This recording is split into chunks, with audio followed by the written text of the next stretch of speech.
the glittering azure of the Adriatic, the rugged limestone reliefs of the Dinaric Alps, the crags and canyons, turquoise lakes and unending waterfalls.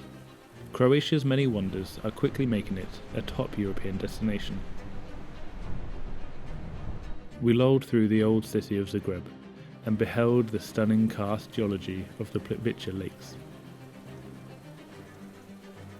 We went on to explore the crevices of the Paklenica and would have swum in the scintillating sea if not for the tepid March temperatures.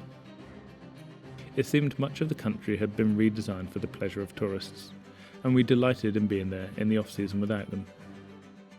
Yet despite these 2 months filled with beautiful moments, we did not leave Croatia feeling dazzled. We left confused, for in between the unfathomable lakes and seaside retreats we saw ruin. Crumbled buildings, blown-out windows, stray bullet holes.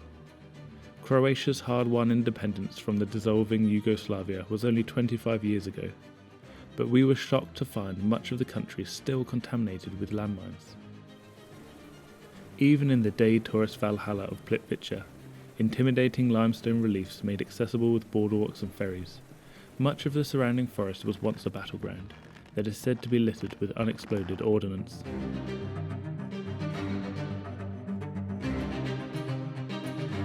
In the 3-hour drive between Zagreb and Plitvice, we counted 246 heavily damaged buildings, and that was what we spotted while speeding down the road.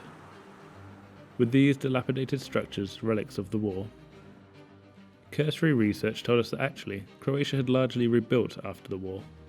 However, done in haste, some of these buildings were unable to withstand a 6.4 magnitude earthquake in December of 2020, whose epicentre we unknowingly drove through on our way to Plitvice.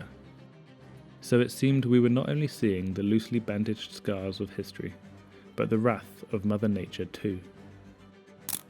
Tourists seeking sun and sea produced 20% of Croatia's GDP in 2018, the most in the EU. Evidence of Croatia's tourist industry was all the more obvious in the off-season, as many places we passed were completely shuttered.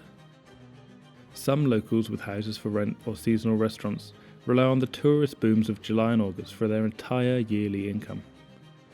Yet the continued influxes of people will inevitably degrade and devalue the environments they travel so far to see.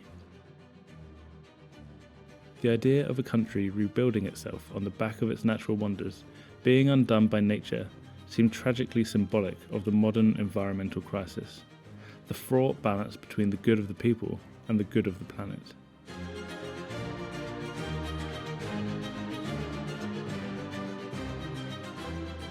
Ultimately, it begs the question, how long can we go on like this?